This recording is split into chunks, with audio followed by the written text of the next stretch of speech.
evening, or good afternoon, wherever you are in the world.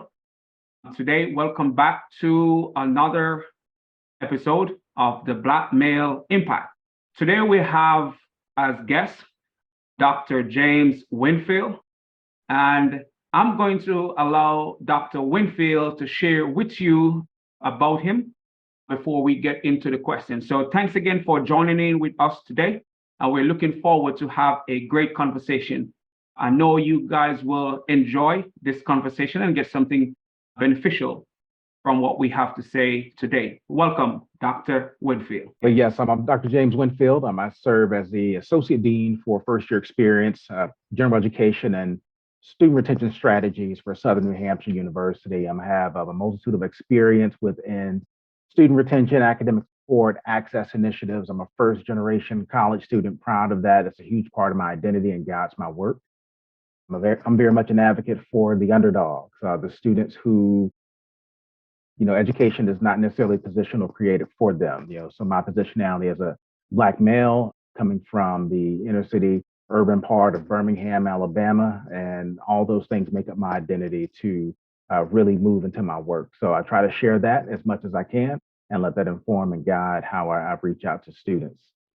Thank you very much. And that alone in itself could have guided the conversation, especially as you mentioned that, we know sometimes the education system doesn't set up for those who are considered the underdog or of a certain ethnic group, if we should say.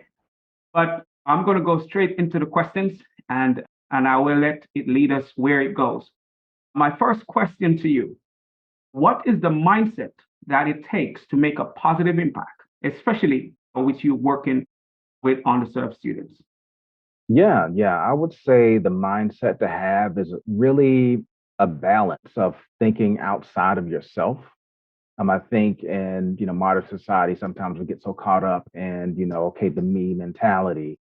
It's a balance, right? We have our own intrinsic needs, our external needs, along some of the other things that come up in life, but we have to make sure that we serve others. And I think that that's what you can lean into to make sure that you make a positive impact for whomever you serve and whatever profession you have, or whoever's in your locus of control or reach. So I think really thinking outside of yourself and just taking a moment, looking back, seeing what's around you is really a good way to do that.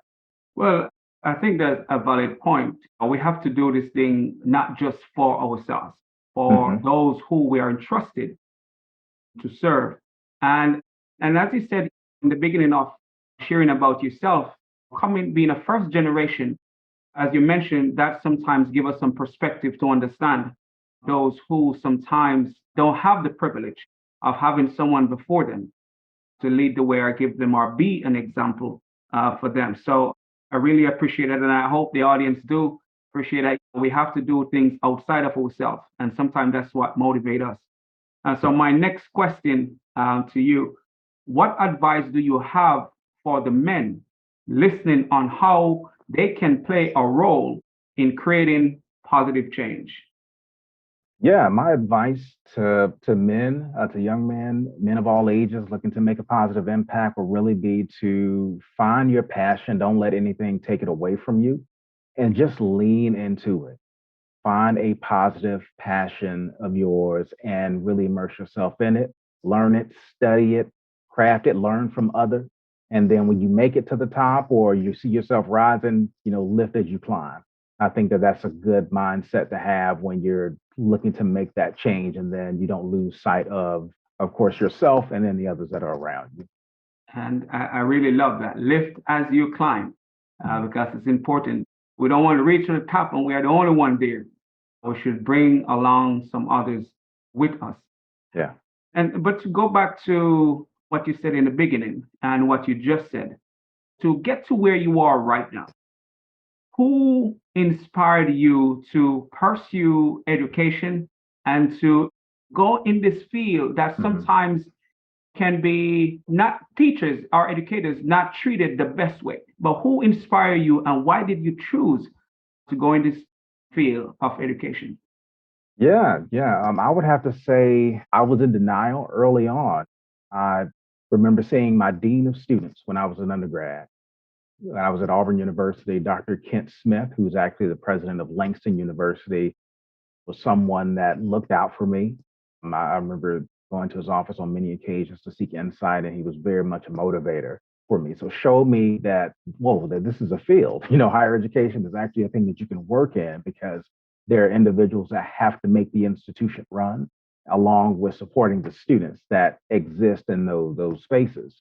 So he was huge as far as helping me to see that. And then I had other mentors as well. I had, Dr. Jamie Mantooth, Mark Armstrong, and then even now I look at the leadership that exists as far as presidents across institutional presidents of colleges, so such as Herman Felton, just some really great people out there that I look at, and sometimes I don't even think they know that I'm really like examining and looking at what they do, but the moves that they make and how they seek to support their students, and really inspires me. And also, yeah, A. Zachary Faison, who's the president at Edward Waters University. I think he's a really phenomenal person as well. Thank you for saying that, because a lot of times when it comes to having mentorship, right, Mhm. we think we have to have direct contact with our mentors. But what you just said is really valuable. If we see someone doing what we would like to do, we can admire those people from the Mhm. outside. So, listeners, you don't have to connect with your mentors directly. You can watch what they're doing and model their habits and learn from them. Because if you want to become more than who you are right now, look what other people are doing, learn from them. Because if once you want to achieve something, man, it's possible. You just have to find the right people to admire as you go on your journey.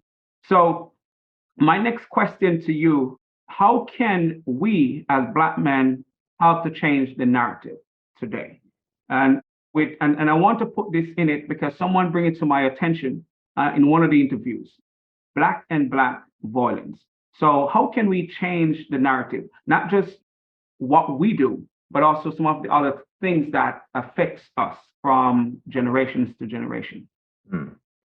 Yeah, yeah. It's heavy, and thinking about that climate that we've been in and seeing how things have, when you feel like you take a step forward, also take a step back and seeing what takes place in society surrounding being a Black man in the United States. I would have to say just really leaning in with hope and just keeping that at the forefront because there's a lot of things out there seeking to take away joy.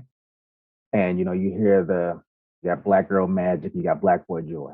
Keep your joy and making sure that you're able to keep that regardless of what things you may encounter, helping to show that to others because I think with the youth, they see the negativity and that can unfortunately cloud their perspective of what they can be.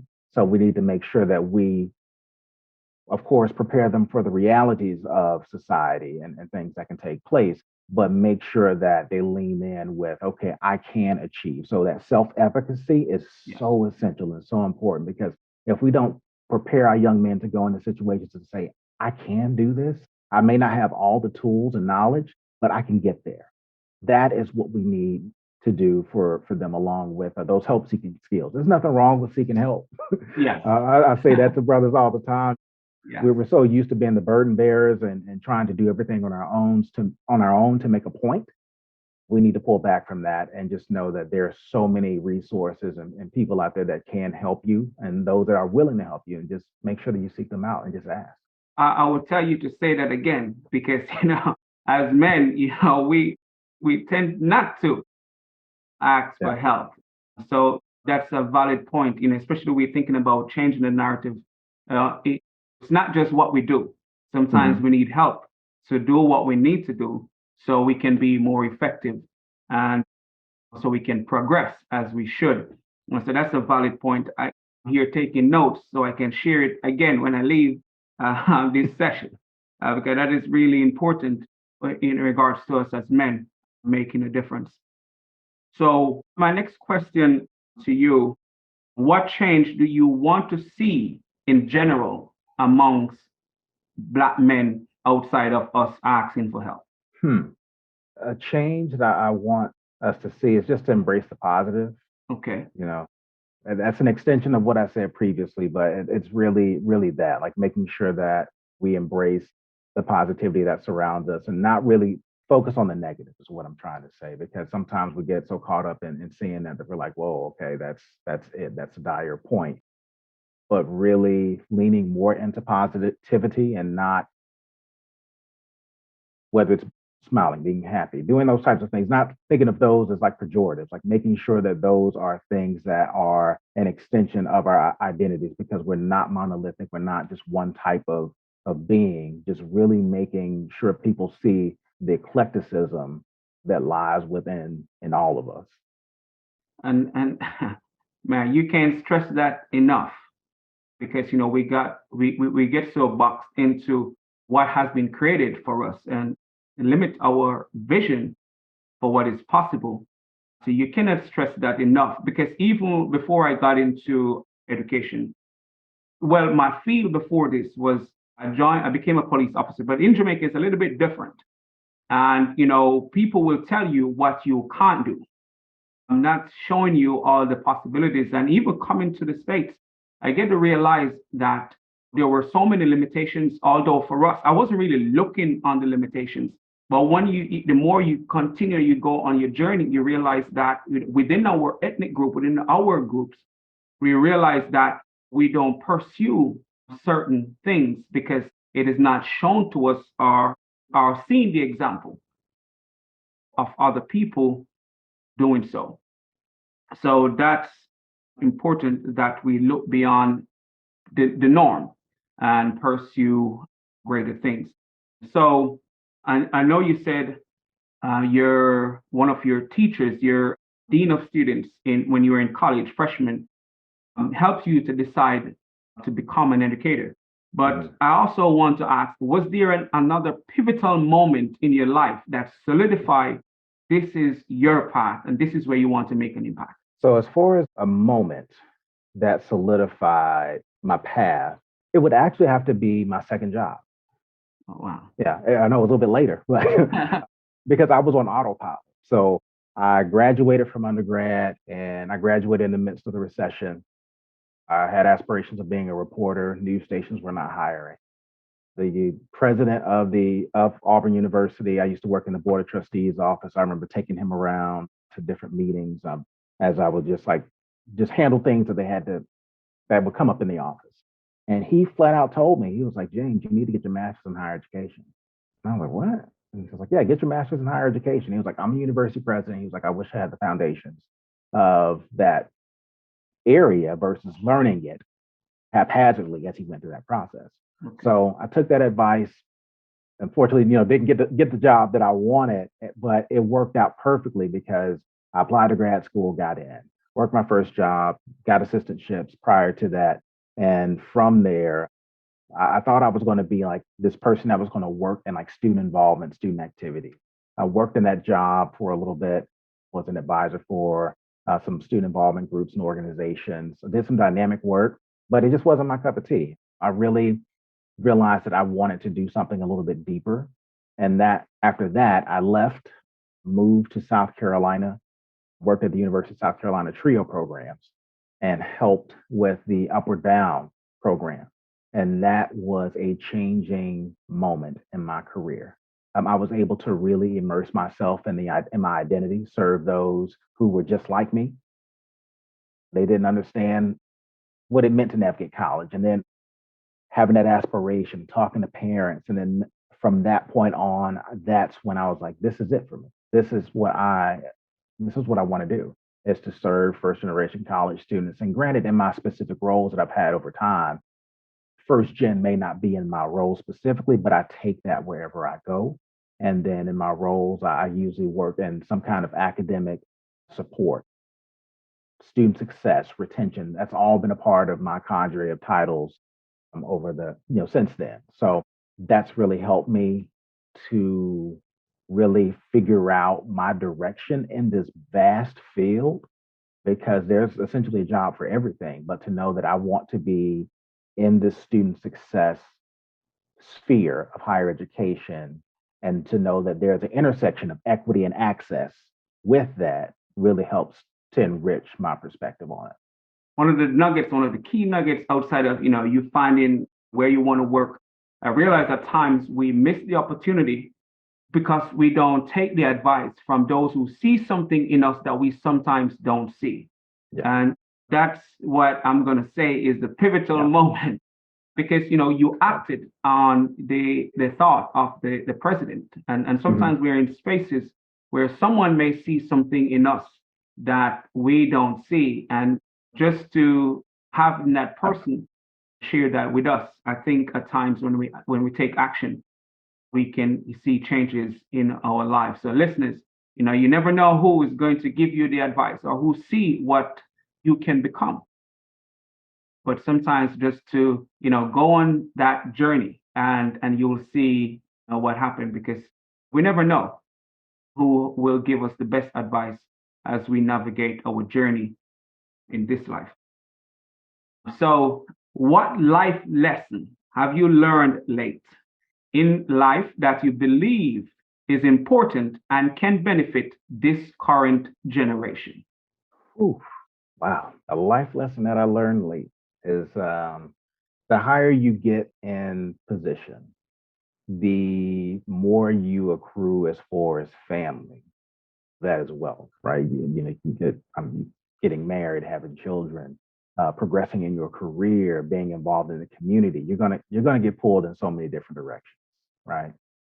So really figuring out how to center yourself, and then just being open and having a community that you can vent to share your concerns with, and that are essentially, like-minded. They may not be in the same profession as you. They may not have the same degrees as you. That's perfectly fine. I'm talking like-minded in the sense of the ambition, that drive, finding people that, just the old adage of iron sharpens iron, right? Finding people that can help you navigate that on whether it's a spiritual level, familial level, career, finding people that can support you in that, and you support them, let it be mutual.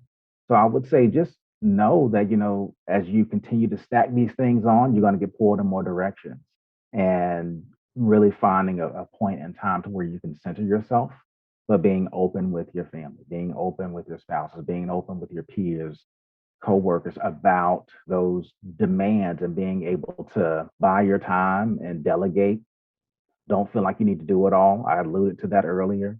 And just seek the expertise of others to really help you through. All right, that sounds great. And those are valid points. Finding a center or finding people that can help you as you go on this journey is important, because no matter how motivated we think we are, we're going to need others to support us. But before I ask the final question, I want to ask you, where can the people support you?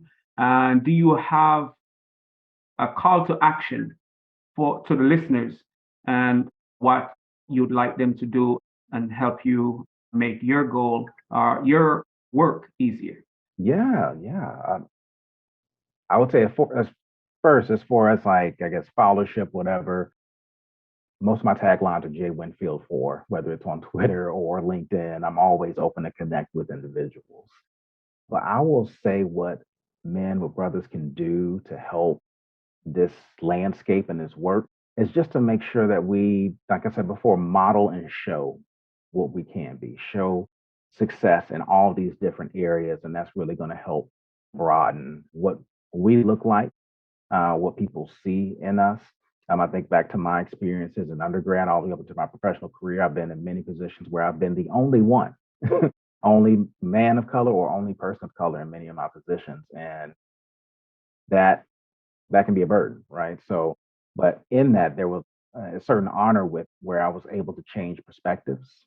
I was able to enrich what people thought and saw. And I remember some people being open with me and saying, James, like, you're like the first Black friend I have. Whoa, like that's insane to know that we live in a society where that can actually be a thing, where someone is not interacting with anyone of any other ethnicity, race, whatever it may be. So yeah, just really showing your light, holding it high, and just modeling that. regardless of where you may reside. I think that that's what we're called to do. That's what we can do, and we should not let anything dim that light. Okay, man, that is important. You all hear that? Don't dim your light. Shine that light because it helps others to see their path. And it's important because it also helps to change perspective others may have of us. So my final question, what impact do you want to have on the world? Mm, wow, impact on the world. I mean, right now I've been on a writing kick and writing about student success, student retention, perspectives of those marginalized groups, first generation college students, and so forth. I just want people to know that I'm a tireless advocate. Okay. That regardless of where I reside, that okay, Dr. Winfield, James, whatever they may call me, that I'm going to be there to support, listen, and figure out, the best way that we can make things better.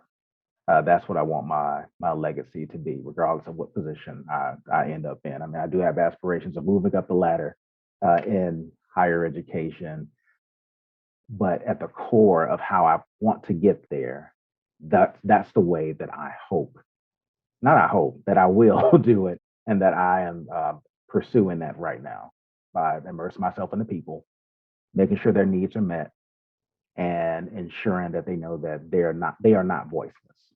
Okay. Man, that's awesome. So we have to think about our legacy. Listeners, think about what impact you want to have on the world.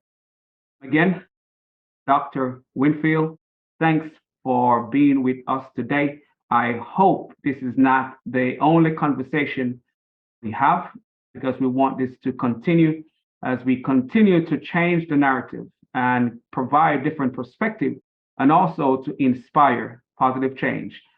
Thanks, viewers. And again, my name is Richard A. Cross, and I'm looking forward to sharing more conversations with you. Thank you.